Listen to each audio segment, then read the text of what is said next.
Okay ವಿದ್ಯಾರ್ಥಿಗಳೇ, ಇಲ್ಲಿ ನೋಡಿ, ಎಲ್ಲ ಈ ಕಡೆಗೆ ಗಮನ ಕೊಡಬೇಕು. ಓಕೆ, ಇಲ್ಲಿ ನೋಡಿ, ಇಲ್ಲಿ ಒಂದು ಸಣ್ಣ ಕಥೆಯನ್ನು ಹೇಳ್ತಾ ಇದ್ದೀನಿ. ಆಲಕಿಸಿಯ ಒಂದು ಸಣ್ಣ ಕಥೆಯನ್ನು ಹೇಳ್ತಾ ಇದ್ದೀನಿ. ಆಲಕಿಸಿಯ ಏನಪ್ಪ ಅಂತಂದ್ರೆ, ಒಬ್ಬ ತಂದೆ ಮತ್ತು ಮಗ ನಡೀತಾ ಹೋಗ್ತಾ ಇರ್ತಾರೆ. ಅಲ್ಲಿ ಕೆಲವೊಂದಿಷ್ಟು ಇಟ್ಟಿಗೆಗಳು ಬಿದ್ದಿರ್ತವೆ. ಒಂದು ಕಟ್ಟಡ ಆಗಿರುತ್ತೆ, ಈ ತರ ಒಂದು ಕಟ್ಟಡ ಆಗಿರುತ್ತೆ. ಈ ತರ ಒಂದು ಕಟ್ಟಡ ಆಗಿರುತ್ತೆ. ಅಲ್ಲಿ ತಂದೆ ಮತ್ತು ಮಗ ನಡ್ಕೊಂತ ಹೋಗ್ತಾ ಇರ್ತದೆ ಈ ರೀತಿ, ಲೈಕ್ ದಿಸ್. ಈ ಟೈಪ್ ಕಟ್ಟಡ ಇದೆ, ಇಟ್ಟಿಗೆ ಕಟ್ಟಡ ಇದೆ. ಓಕೆ,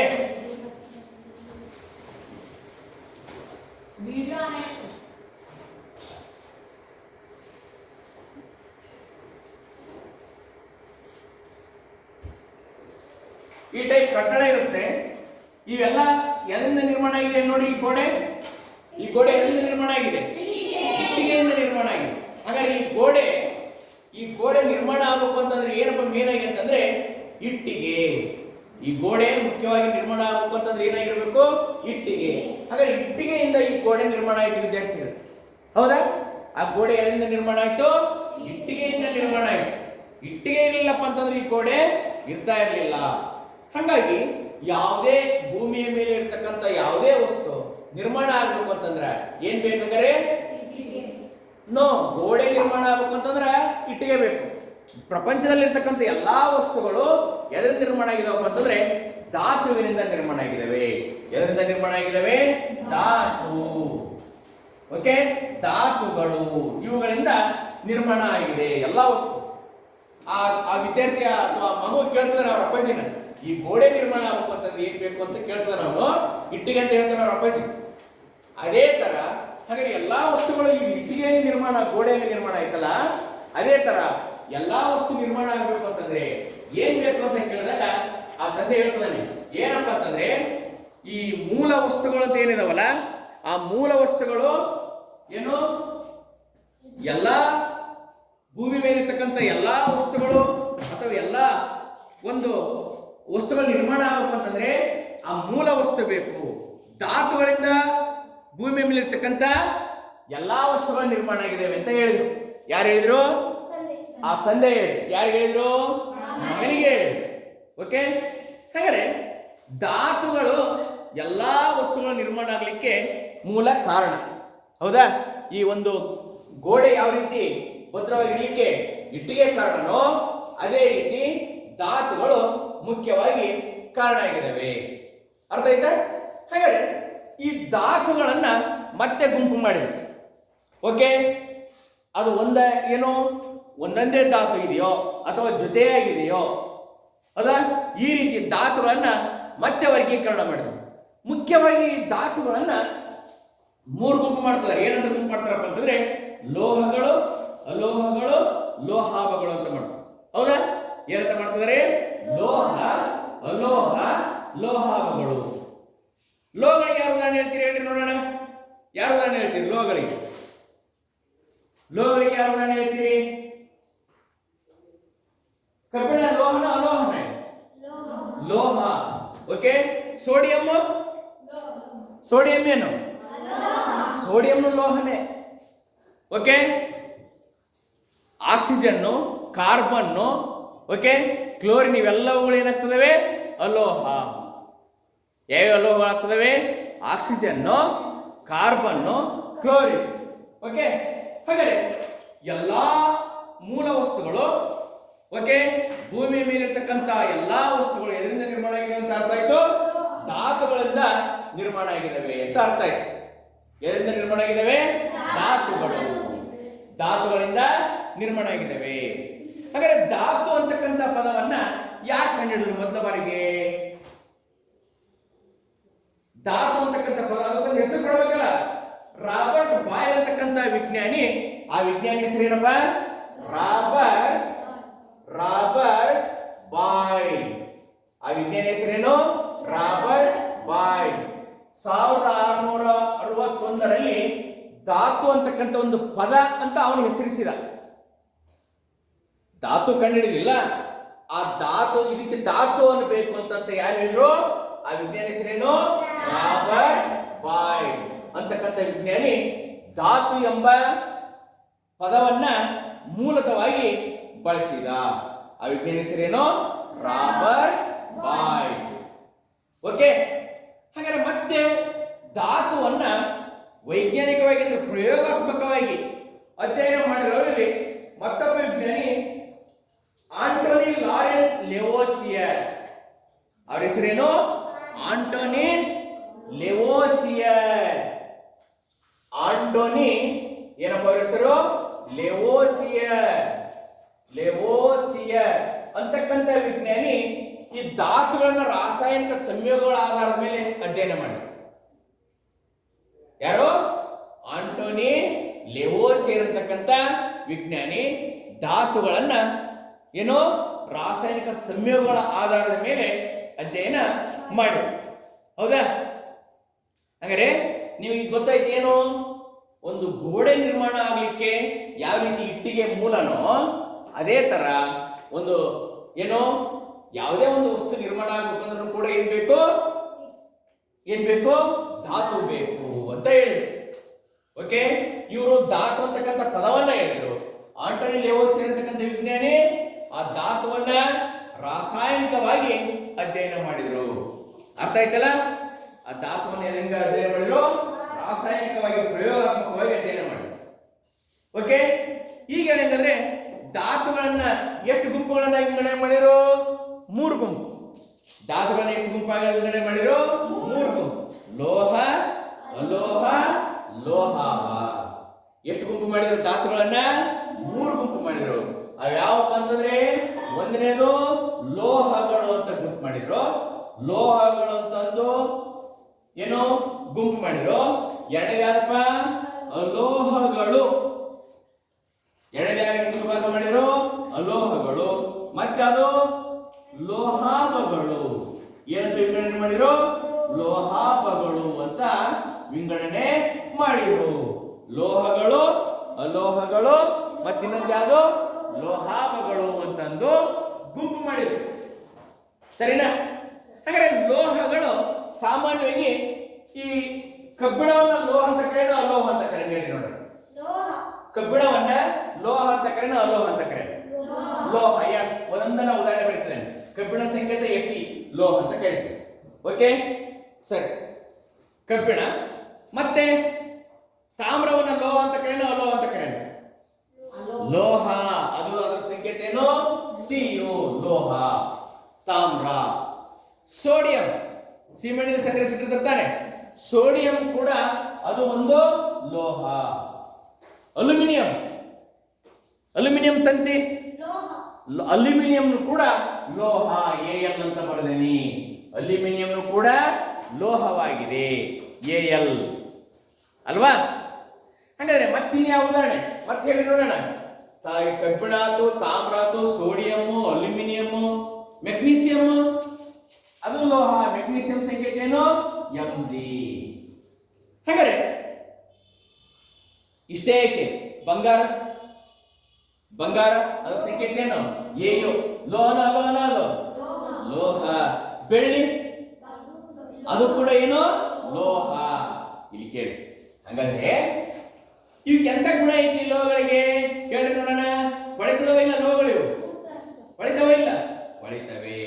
ನೀವು ಗಂಟೆ ಬರೆಸ್ತೀರಲ್ಲ ಕರಡಿ ಒಂದ್ಸರಿ, ಅದೇನದು? ಕಬ್ಬಿಣನ. ಏನದು? ಕಬ್ಬಿಣ. ಹೊಡೆದ ತಕ್ಷಣ ಸೌಂಡ್ ಬರುತ್ತೆ ತಾನೆ? ಎಸ್. ಹಾಗಾದ್ರೆ ಹೊಡೆದ ತಕ್ಷಣ ಸೌಂಡ್ ಬರೋದಕ್ಕೆ ಯಾವ ಗುಣ ಅಂತ ಕರೀತೀವಿ ನಾವು? ಶಾಬ್ದಾನ ಗುಣ. ಏನಂತ ಕರೀತೀವಿ ನಾವು? ಹಾಗಾದ್ರೆ ಒಂದೇ ಗುಣ ಲೋಹಗಳು ಏನ್ ಮಾಡ್ತದವಪ್ಪ?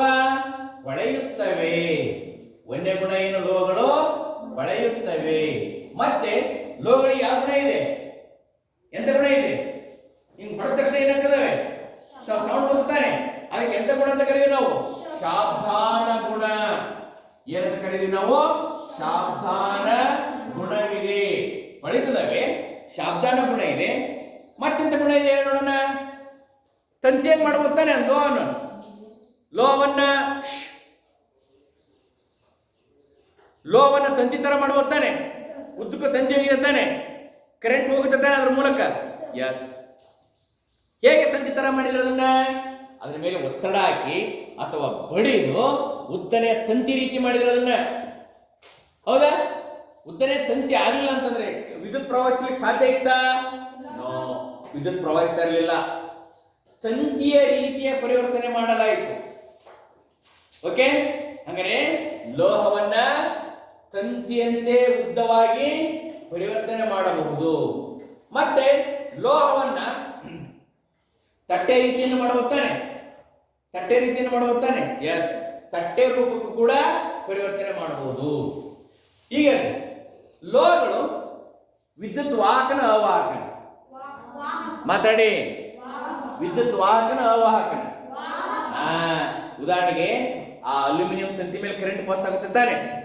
ನೀವೇನಾರ ಇದು ಮನೆಯಲ್ಲಿ ಏನಿರ್ತಕ್ಕಂಥ ಏನೋ ಈ ಸ್ವಿಚ್ ಬೋರ್ಡ್ ಅದನ್ನು ಏನಾರ ಕಬ್ಬಿಣದ ವಸ್ತುಗಳನ್ನ ಕೋಟಿಂಗ್ ಹಾಕಿರ್ತಾರ, ಪ್ಲಾಸ್ಟಿಕ್ ಅಥವಾ ಏನೋ ಈ ಕರಗಲಾಗುವಂತ ಪ್ಲಾಸ್ಟಿಕ್ ನಿಂದ ಅವುಗಳನ್ನ ಸ್ವಿಚ್ ಬೋರ್ಡ್ಗಳನ್ನ ಮಾಡಿರ್ತಿದ್ದಾರೆ.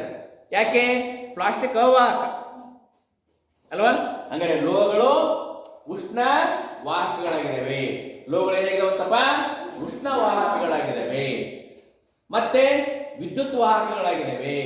ಮತ್ತೇನ್ ಮಾಡಬಹುದು? ಲೋಹಗಳು ಹೊಳಿತದವೆ, ಶಾಬ್ದಾನುಗುಣವನ್ನು ಹೊಂದಿವೆ. ಹಾಗಾದ್ರೆ ನೀವು ಪ್ರಶ್ನೆಯನ್ನು ಕೇಳಬಹುದು, ಲೋಹಗಳ ಗುಣಗಳನ್ನು ಬರೀರಿ ಅಂತ ಬರೀತಿರ್ತಾನೆ. ಯಾವ ಗುಣ ಹೊಂದಿದೆ ಲೋಹ ಹೇಳಿ ನೋಡೋಣ.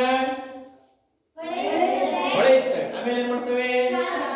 ಶಾಬ್ದಾನ ಗಂಟೆ ಹೊಡೆದ ತಕ್ಷಣ ಸೌಂಡ್ ಬರುತ್ತೆ. ಆಮೇಲೆ ಮತ್ತೇನ್ ಮಾಡ್ತದವೆ? ಶಬ್ದ ಉಂಟು ಮಾಡ್ತದೆ. ಅದ್ರ ಮೂಲಕ ವಿದ್ಯುತ್ ಅನ್ನು ಹಾಯಿಸಿದಾಗ ವಿದ್ಯುತ್ ಪ್ರವಹಿಸುತ್ತದೆ, ವಿದ್ಯುತ್ ಹರಿತೈತಿ. ಅದಕ್ಕೆ ಏನಂದ್ರೆ ನಾವು ವಿದ್ಯುತ್ ವಾಹಕ ಅಂದ್ವಿ, ಅವಾಹಕ ಅಂದ್ವಿ. ವಿದ್ಯುತ್ ವಾಹಕ ಆಗಿದೆ. ಓಕೆ. ಉಷ್ಣವನ್ನ ಮನೆಯಲ್ಲಿ ಪಾತ್ರೆಯನ್ನು ಉಪಯೋಗಿಸಿದ ಲೋಹ ತಾನೆ, ಮಿಶ್ರ ಲೋಹಗಳು ತಾನೆ. ಲೋಹಗಳು ಉಷ್ಣವಾಹಕಗಳಾಗಿದೆ ಅಲ್ವಾ? ಇವೆಲ್ಲ ಲೋಹಗಳ ಗುಣಗಳು. ಹಾಗಾದ್ರೆ ಅಲೋಹಗಳ ಗುಣಗಳು ಯಾವಪ್ಪ? ಉದಾಹರಣೆ ಹೇಳಿ ನೋಡೋಣ. ಅಲೋಹಗಳು ಯಾವುವು? ಅಲೋಹಗಳು ಯಾವುವು? ಮಾತಾಡ್ರಿ.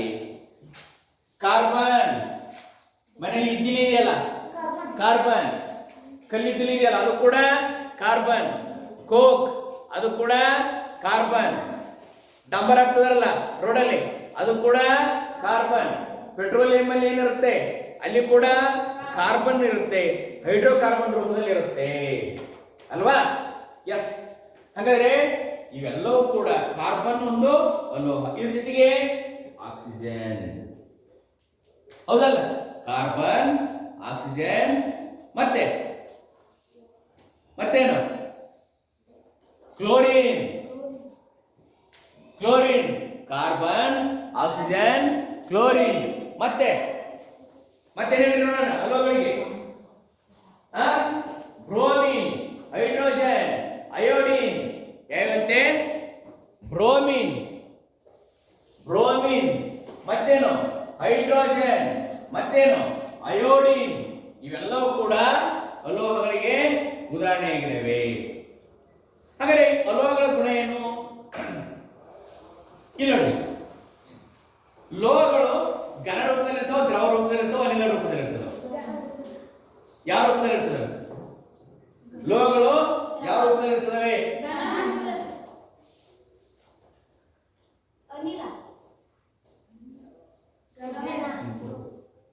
ಲೋಹಗಳು ಯಾವ ರೂಪದಲ್ಲಿರ್ತವೆ? ಘನ ರೂಪದಲ್ಲಿರ್ತವೆ.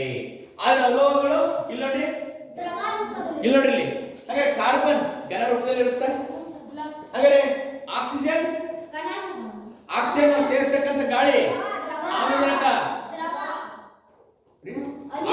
ಅನಿಲ ರೂಪದಲ್ಲಿರುತ್ತೆ ಅಲ್ವಾ? ಬ್ರೋಮಿನ್ ದ್ರವ ರೂಪದಲ್ಲಿರುತ್ತೆ, ಹೈಡ್ರೋಜನ್ ಅನಿಲ ರೂಪದಲ್ಲಿರುತ್ತೆ. ಅಂದರೆ ಈಗ ನೋಡಿ, ಲೋಹಗಳು ಘನ ರೂಪದಲ್ಲಿರ್ತವೆ, ಆದರೆ ಅಲೋಹಗಳು ಘನ ರೂಪದಲ್ಲಿ, ದ್ರವ ರೂಪದಲ್ಲಿ, ಅನಿಲ ರೂಪದಲ್ಲಿ, ಮೂರೂ ರೂಪದಲ್ಲಿ ಇರ್ತದಂತೆ. ಯಾವುದು? ಅಲೋಹಗಳು. ಮುಂದ್ಕೋಣ. ಮತ್ತೇನಪ್ಪ ಅಂತಂದ್ರೆ, ಹಾಗಾದ್ರೆ ಈ ಅಲೋಹಗಳು ವಿದ್ಯುತ್ ವಾಹಕನ? ಮಾತಾಡಿ. ವಿದ್ಯುತ್ ವಾಹಕನ? ಇಲ್ಲ, ವಿದ್ಯುತ್ ಅವಾಹಕ.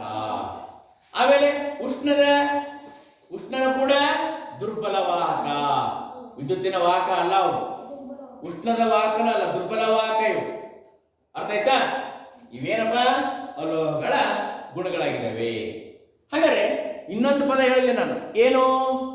ಲೋಹಾವಗಳು ಅಂತ ಹೇಳಿದೆ. ಹಾಗಾದ್ರೆ ಲೋಹಾವಗಳು ಅಂದ್ರೆ ಏನು? ಯಾರು ಹೇಳ್ತೀರಿ ಲೋಹಾವಗಳು ಅಂದ್ರೆ ಏನು? ಇಲ್ಲಿ ಈ ಗುಣ ಮತ್ತು ಈ ಗುಣ ಎರಡೂ ಗುಣಗಳನ್ನು ಹೊಂದಿರಬೇಕು.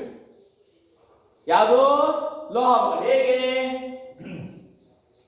ಬೋರಾನ್ ಬಿ ಅಂತ ಕರಿತೇನೆ ನಾನು, ಬರೇ ಸಂಕೇತ ಅರ್ಥ ಬರುತ್ತೆ ನಾನು. ಬೋರಾನ್, ಸಿಲಿಕಾನ್, ಜರ್ಮೇನಿಯಂ ಇವು ಏನ್ ಮಾಡ್ತಾವ ಗೊತ್ತಾನ? ಮೂರುವ ಇವು ಲೋಹ ಮತ್ತು ಅಲೋಹ ಎರಡೂ ಗುಣಗಳನ್ನ ಮಿಕ್ಸ್ ಆಗಿ ಹೊಂದಿರ್ತದವು. ಎರಡೂ ಗುಣಗಳನ್ನ ಏನ್ ಮಾಡಿರ್ತದವೆ? ಮಿಕ್ಸ್. ಏನಾದ್ರೆ ಎರಡು ಗುಣ ಮಿಕ್ಸ್? ಇದು ವಾಹಕನ, ಇದು ಅವಾಹಕ, ಇವು ಅರೆವಾಹಕ, ಅರ್ಧಮರ್ಧ ವಾಹಕ. ಸಿಲಿಕಾನ್ ಅರೆವಾಹಕ ಅಲ್ವಾ? ಈ ಟೈಪ್ ಜರ್ಮೇನಿಯಂ ಕೂಡ ಅರೆವಾಹಕ. ಹೀಗೆ ಲೋಹ ಮತ್ತು ಅಲೋಹ ಎರಡೂ ಗುಣಗಳನ್ನು ಹೊಂದಿರ್ತದವಲ್ಲ, ಅವುಗಳಿಗೆ ಏನಂತ ಕರೀತದ ನಾವು? ಲೋಹಾವಗಳು ಅಂತ ಕರೀತದವಿ. ಅವುಗಳಿಗೆ ಏನಂತ ಕರೀತದ ನಾವು? ಲೋಹಾವಗಳು ಅಂತ ಕರೀತದವಿ. ಯಾವ ಉದಾಹರಣೆ ಅಂದರೆ? ಬಿ ಅಂದ್ರೇನು?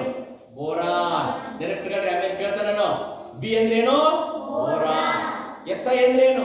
ಸಿಲಿಕಾನ್. ಜಿ ಅಂದ್ರೇನು? ಜರ್ಮೇನಿಯಂ. ಬರೀತ ನೋಡ್ರಿ, ಬಿ ಅಂದ್ರೇನು? Boron, BORAN. ಎಸ್ ಐ ಅಂದ್ರೇನು? Silicon, SiLiCon. ಜಿ ಅಂದ್ರೇನು? Germanium, GRMI, germanium. ಓಕೆ, ಅರ್ಥ ಐತಲ್ಲ? ಅಂದ್ರೆ ಇಲ್ಲಿ ಸಿ ಅಂದ್ರೆ ಮಾತಾಡಿ. ಸಿ ಅಂದ್ರೆ ಏನು? ಕಾರ್ಬನ್. O2 ಅಂದ್ರೆ ಆಕ್ಸಿಜನ್. Cl ಅಂದ್ರೆ ಕ್ಲೋರಿನ್. Br ಅಂದ್ರೆ ಬ್ರೋಮಿನ್. S2 ಅಂದ್ರೆ ಹೈಡ್ರೋಜನ್. I ಅಂದ್ರೆ ಅಯೋಡಿನ್. ಹಿಂಗ ಅವ್ರ ಸಂಕೇತಗಳು ನೆನಪಿಟ್ಕೋಬೇಕು. ಅದೇ ತರ ಇಲ್ಲಿ ಹೇಳ್ರಿ ನೋಡೋಣ. Fe ಅಂದ್ರೆ ಕಬ್ಬಿಣ. Co ಅಂದ್ರೆ ತಾಮ್ರ. Na ಅಂದ್ರೆ ಸೋಡಿಯಂ. Al ಅಂದ್ರೆ ಅಲ್ಯೂಮಿನಿಯಂ. Mg ಅಂದ್ರೆ ಮೆಗ್ನೀಸಿಯಂ. Au ಅಂದ್ರೆ ಬಂಗಾರ. ಅಲ್ವಾ? ಈ ರೀತಿಯಾಗಿ ನಾವೇನ್ ಮಾಡಿದಪ್ಪ? ಧಾತುಗಳನ್ನ ಏನ್ ಮಾಡಿವಿ? ಲೋಹಗಳು, ಅಲೋಹಗಳು, ಲೋಹಾವಗಳು. ಹೇಗೆ? ಅವುಗಳ ಗುಣಗಳ ಆಧಾರದ ಮೇಲೆ ವರ್ಗೀಕರಿಸಿದ್ವಿ. ಹೇಗೆ ವರ್ಗೀಕರಿಸಿದ್ವಿ? ಅವುಗಳ ಗುಣಗಳ ಆಧಾರದ ಮೇಲೆ ವರ್ಗೀಕರಿಸಿದ್ವಿ ಅಲ್ವಾ? ಓಕೆ.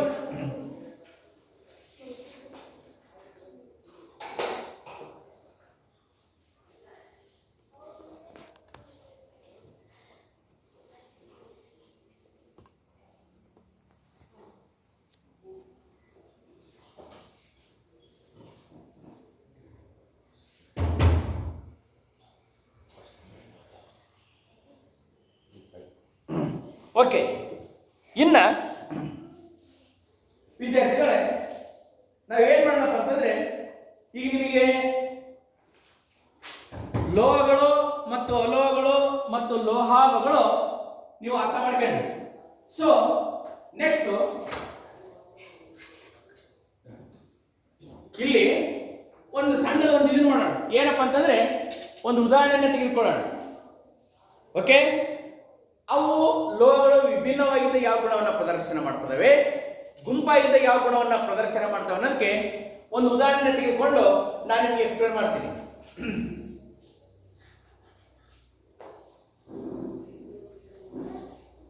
ಇವನ್ನೆಲ್ಲ ನೆನಪಿಟ್ಕೊಂಡಿರ್ತಾನೆ.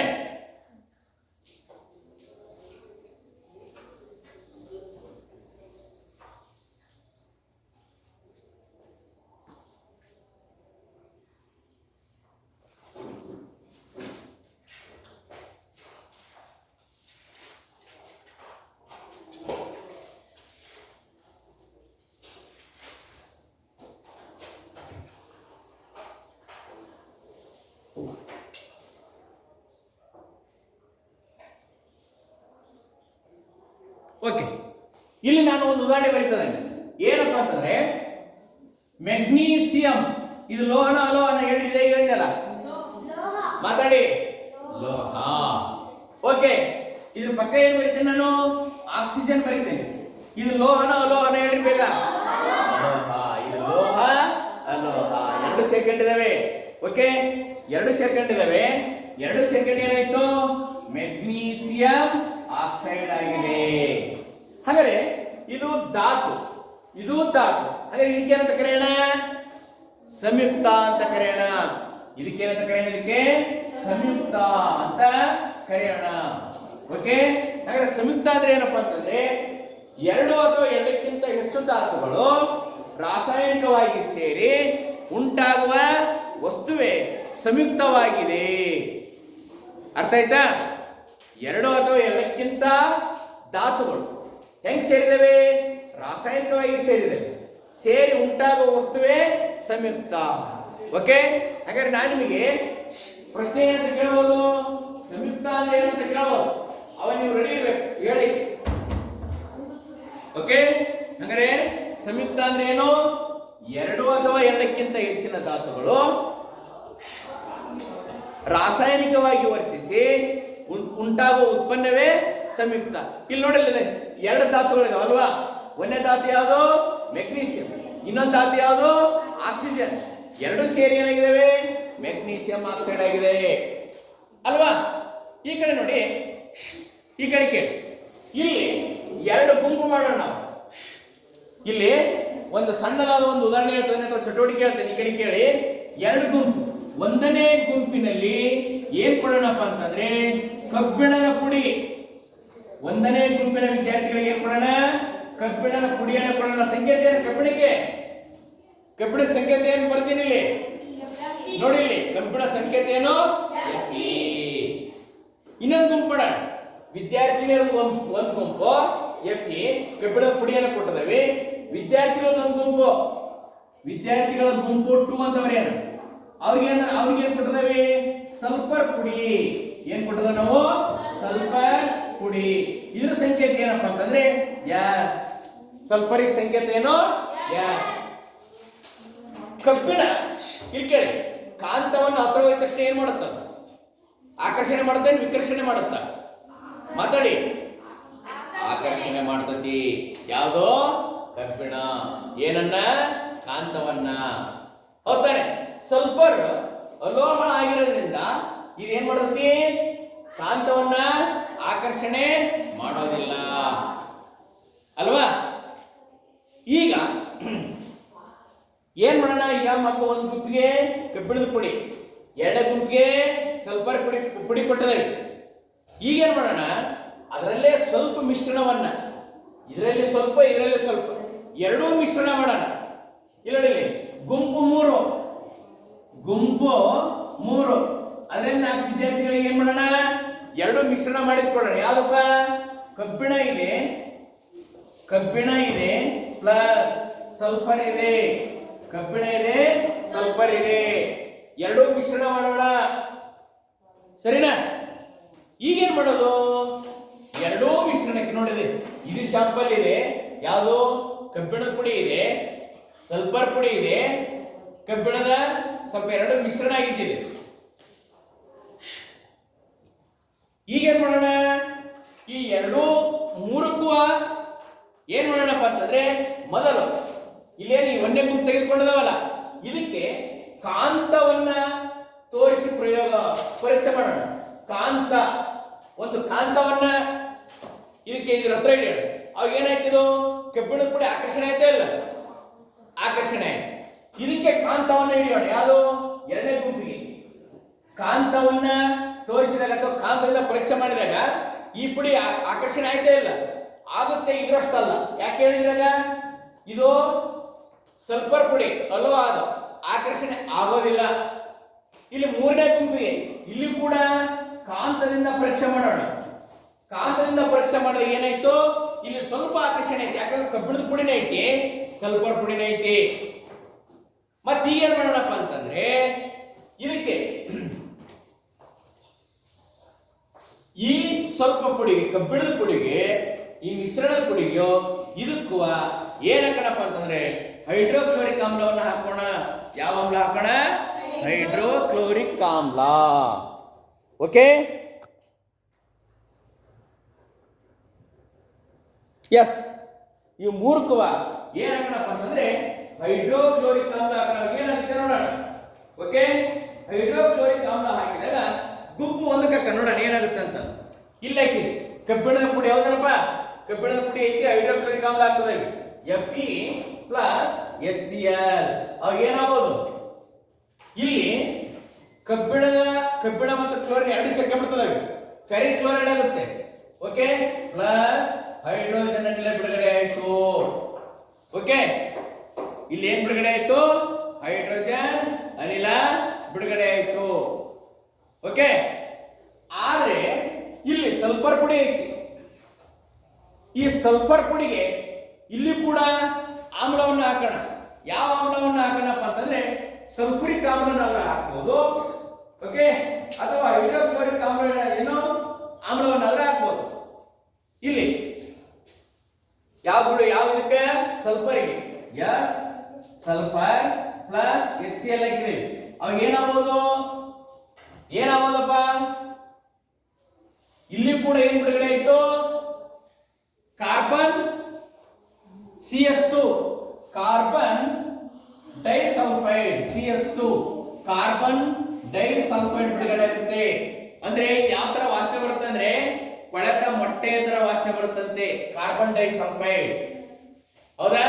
ಇಲ್ಲಿ ಬಿಳಿ ಅನಿಲ ಹೈಡ್ರೋಜನ್ ಬಿಡುಗಡೆ ಆಯ್ತು, ಇಲ್ಲಿ ಕಾರ್ಬನ್ ಡೈಸಲ್ಫೈಡ್ ಕೊಳೆತ ಮೊಟ್ಟೆ ರೀತಿಯಲ್ಲಿ ವಾಸನೆ ಬಂತು. ನೋಡಿ, ಈ ಎರಡೂ ಗುಂಪು ನೋಡಿ, ಮೊದಲಿಗೆ ಒಂದೇ ಗುಂಪು ಆಕರ್ಷಣೆ ಆಯ್ತು, ಆಮ್ಲದೊಂದಿಗೆ ಹೈಡ್ರೋಜನ್ ಅನಿಲ ಬಿಡುಗಡೆ ಆಯ್ತು. ಇಲ್ಲಿ ಎರಡನೇ ಗುಂಪು ಕಾಂತದೊಂದಿಗೆ ಆಕರ್ಷಣೆ ಆಗಲಿಲ್ಲ, ಆಮ್ಲದೊಂದಿಗೆ ಕಾರ್ಬನ್ ಡೈಸಲ್ಫೈಡ್ ಮತ್ತೆ ಕೊಳತ ಮೊಟ್ಟೆ ತರ ಸ್ಮೆಲ್ ಮತ್ತು ವಾಸನೆ ಬಂತು. ಓಕೆ, ಇನ್ನ ಈ ಮಿಶ್ರಣವನ್ನ ಕಾಂತದಿಂದ ತೋರಿಸಿದಾಗ ಅಂತ ಆಕರ್ಷಣೆ ಆಗಲಿಲ್ಲ. ಯಾಕೆ? ಕಬ್ಬಿಣ ಮತ್ತು ಸಲ್ಫರ್ ಇದೆ. ಓಕೆ, ಹಂಗಾರೆ ಗುಂಪು ಒಂದನ್ನ ನಾವೇನಂತ ಕರಿತೀವಿ? ಬರೀ ಕಬ್ಬಿಣದ ಪುಡಿ ಐತಿ, ಧಾತು. ಎರಡನೇ ಗುಂಪು ಇದು ಧಾತು. ಎರಡನ್ನು ಮಿಶ್ರಣ ಮಾಡಿದಾಗ ಏನಾಗ್ತದೋ? ಸಂಯುಕ್ತ ಆಯಿತು. ಹಾಗಾದ್ರೆ ಸಂಯುಕ್ತ ಅಂದ್ರೆ ಏನು? ಎರಡು ಅಥವಾ ಎರಡಕ್ಕಿಂತ ಹೆಚ್ಚಿನ ಧಾತುಗಳ ಮಿಶ್ರಣವನ್ನ ಏನಂತ ಕರಿತೇವೆ ನಾವು? ಸಂಯುಕ್ತ ಅಂತ ಕರಿತೇವೆ. ಅರ್ಥ ಆಯ್ತಲ್ಲ? ಇಲ್ಲಿ ವಿದ್ಯಾರ್ಥಿಗಳೇ, ಇಲ್ಲಿ ಏನಾಗಿದೆಯಪ್ಪ ಅಂತಂದ್ರೆ ಲೋಹ ಮತ್ತು ಅಲೋಹಗಳು ಒಟ್ಟಾಗಿದೆ. ಕಬ್ಬಿಣ ಅನ್ನೋದು ಲೋಹ ಅಲ್ವಾ, ಸಲ್ಫರ್ ಅಲೋಹ, ಎರಡೂ ಗುಣಗಳು ಒಟ್ಟಾಗಿದೆ. ಅರ್ಥ ಆಯ್ತಾ? ಇಲ್ಲಿ ಏನ್ ಮಾಡೋದಂತಂದ್ರೆ ನಾವು ವಿದ್ಯಾರ್ಥಿಗಳ ಗುಂಪು ಮಾಡೋದು, ವಿದ್ಯಾರ್ಥಿನಿಯರ ಗುಂಪು ಒಂದು, ಅವ್ರ ಕಡೆಗೆ ಏನ್ ಕೊಡೋದು? ಬರೀ ಕಬ್ಬಿಣದ ಪುಡಿ ಕೊಡೋದು. ವಿದ್ಯಾರ್ಥಿಗಳ ಗುಂಪು ಮಾಡೋದು, ಅವ್ರ ಕಡೆಗೆ ಏನ್ ಕೊಡೋದು? ಬರೀ ಸಲ್ಫರ್ ಪುಡಿ ಕೊಡೋದು. ಮತ್ತೊಂದು ಗುಂಪು 4 ಜನರು ಬೇರೆ ಮಾಡೋದು, ಅವ್ರ ಕಡೆಗೆ ಏನ್ ಕೊಡೋದು? ಇದರಲ್ಲೊಂದಿಷ್ಟು ಪುಡಿ, ಇದರಲ್ಲೊಂದಿಷ್ಟು ಪುಡಿ. ಇದು ಯಾವ್ದು? ಕಬ್ಬಿಣದ ಪುಡಿ. ಇದು ಯಾವ ಪುಡಿ? ಸಲ್ಫರ್ ಪುಡಿ. ಎರಡನ್ನೂ ಸೇರಿ ಮಿಕ್ಸ್ ಮಾಡ್ರಿ ಅನ್ನೋದು. ಇನ್ನೊಂದು ಗುಂಪಿಗೆ ಇದು ಮಿಶ್ರಣ ಮಾಡಿ ಇದರಲ್ಲಿ ಒಂದು ಸ್ವಲ್ಪ ಭಾಗನ ಕೆಂಪುಗಾಗಿ ಕಾಯಿಸೋದು. ಓಕೆ, ಇದ್ರ ಹತ್ರ ನಾವು ಕಾಂತವನ್ನು ಒಯ್ದಾಗ ಇದೇನಾಯ್ತು? ಆಕರ್ಷಣೆ ಆಯ್ತು. ಯಾಕೆ? ಕಬ್ಬಿಣದ ಪುಡಿ ಇತ್ತು. ಇದ್ರ ಹತ್ರ ಕಾಂತವನ್ನು ಒಯ್ದಾಗ ಇದು ಕೂಡ ಆಕರ್ಷಣೆ ಆಗಲಿಲ್ಲ. ಯಾಕೆ ನೋಡೋಣ? ಸಲ್ಫರ್ ಪುಡಿ. ಇದ್ರ ಹತ್ರ ಕಾಂತವನ್ನು ತೆಗೆದುಕೊಂಡು ಹೋದಾಗ ಕಬ್ಬಿಣ ಮತ್ತು ಸಲ್ಫರ್ ಐತಿ, ಇಲ್ಲಿ ಸಲ್ಫರ್ ಇರೋದ್ರಿಂದ ಸ್ವಲ್ಪ ಆಕರ್ಷಣೆ ಆಯ್ತು. ಇದನ್ನ ಕಾಯಿಸಿ ಮೇಲೆ ಕಾಂತದಿಂದ ಆಕರ್ಷಣೆ ಆಗಲಿಲ್ಲ. ಯಾಕೆ ಹೇಳ್ರಿ? ವಸ್ತುವನ್ನ ಕಾಯಿಸಿದಾಗ ಅದು ಕಾಂತೀಯ ಗುಣವನ್ನ ಕಳೆದುಕೊಂಡು ಬಿಡ್ತೈತಿ, ಕಾಂತಿ ಆಗಿರೋದಿಲ್ಲ. ಓಕೆ,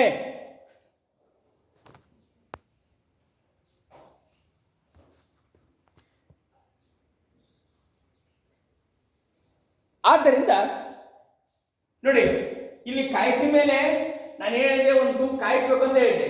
ಕಾಯಿಸಿ ಮೇಲೆ ಕಾಂತ ಗುಣವನ್ನ ಹಾಕೊಂಡ್ಬಿಡ್ತದೆ. ಅರ್ಥ ಆಯ್ತಾ? ಹಾಗಾದ್ರೆ ಇವತ್ತಿನ ಕ್ಲಾಸಲ್ಲಿ ನೀವು ಏನ್ ತಿಳ್ಕೊಂಡ್ರಪ್ಪ ಅಂತಂದ್ರೆ ಮುಖ್ಯವಾಗಿ ಲೋಹಗಳಂದ್ರೆ ಏನಂತ ತಿಳ್ಕೊಂಡ್ರಿ. ಲೋಹಗಳಿಗೆ ಉದಾಹರಣೆ ತಿಳ್ಕೊಂಡ್ರಿ ಅಲ್ವಾ? ಮೊದಲು ಧಾತುಗಳು. ಓಕೆ, ಯಾವುದೇ ಒಂದು ವಸ್ತು ನಿರ್ಮಾಣ ಆಗ್ಬೇಕಂದ್ರೆ ಏನ್ ಬೇಕು ಹೇಳಿ ನೋಡೋಣ. ಅಮ್ಮ ಕೆಲವೊಂದು ಪ್ರಶ್ನೆಗಳು ಕೇಳ್ತಾನೆ, ಉತ್ತರ ಹೇಳ್ಬೇಕು ಇಷ್ಟಪಟ್ಟು ಹೇಳಿದ್ರ ಬಗ್ಗೆ. ಯಾವುದೇ ಒಂದು ವಸ್ತು ನಿರ್ಮಾಣ ಆಗ್ಬೇಕು ಅಂದ್ರೆ ಏನ್ ಬೇಕು ಹೇಳಿ ನೋಡೋಣ. ಧಾತುಗಳು ಬೇಕು. ಧಾತುಗಳು ವಸ್ತುವಿನ ಮೂಲ ಘಟಕ ಆಗಿದ್ದಾವೆ. ಧಾತುಗಳನ್ನು ಎಷ್ಟು ಗುಂಪುಗಳನ್ನಾಗಿ ವಿಂಗಡಿಸಿದ್ರು? ಯಾವುವು? ಒಂದೇದು ಯಾವುದು? ಗುಂಪಲ್ಲಿ ಹೇಳ್ಬಾರ್ದು, ಕೆಲವೊಬ್ರು ಕೇಳ್ತೇನೆ. ಶ್ವೇತ ನೀನು ಹೇಳಮ್ಮ. ಧಾತುಗಳನ್ನು ಎಷ್ಟು ಗುಂಪುಗಳಾಗಿ ವಿಂಗಡಿಸಿದ್ರು? 3 ಗುಂಪುಗಳು. ನೀನು ಅವು ಹೆಸರು ಹೇಳ್ಬಿಟ್ಟು ಆ 3 ಗುಂಪಿನ ಹೆಸರು ಹೇಳ್ಬಿಟ್ಟ. ಎದ್ದಾಳು. ಲೋಹಗಳು, ಅಲೋಹಗಳು, ಮತ್ತೆ ಯಾವಮ್ಮ? ಲೋಹಾಭಗಳು. ಕೂತ್ಕೋ, ನೀನ್ ಹೇಳ್ಬಿಟ್ಟು, ನೀನ್ ಹೇಳ, ಮಾತಾಡಬಾರ್ದು, ನೀ ಹೇಳ. ಧಾತುಗಳನ್ನ ಎಷ್ಟು ಗುಂಪುಗಳಾಗಿ ವಿಂಗಡಣೆ ಮಾಡಿದ್ರು? 3 ಗುಂಪು. ಅವು ಯಾವ ಹೇಳು? ಲೋಹಗಳು, ಮತ್ತೆ ಯಾವುದು? ಅಲೋಹಗಳು, ಮತ್ತೆ ಲೋಹಾಭಗಳು ಅಂತ 3 ಗುಂಪು ಮಾಡಿದ್ವಿ. ಹೌದಾ? ಓಕೆ, ಈ ಕಡೆ ನೀನ್ ಹೇಳಪ್ಪ. ಲೋಹಗಳಿಗೆ ಏನು ಉದಾಹರಣೆ ಕೊಡ್ತಿದ್ದೀವಿ ಹೇಳಿ ನೋಡೋಣ. ಲೋಹಗಳಿಗೆ ಏನು ಉದಾಹರಣೆ? ಕಬ್ಬಿಣ, ಮತ್ತೆ ಕಬ್ಬಿಣ. ಓಕೆ, ನಿಮಗೆ ಸಂಕೇತ ಗೊತ್ತಿಲ್ಲ ಅಂದ್ರೆ ಅದನ್ನೇ ಹೇಳ್ಬಿಡಿ. ಹೆಸರು ಗೊತ್ತಾಗಲ್ಲ ಅಂದ್ರೆ ಎಫಿ ಅಂದ್ರೆ ಕಬ್ಬಿಣ. ಓಕೆ, ಲೋಹಗಳ ಉದಾಹರಣೆ ಕೊಡಮ್ಮ, ನೀನ್ ಹೇಳಮ್ಮ ಪುಟ್ಟಿ.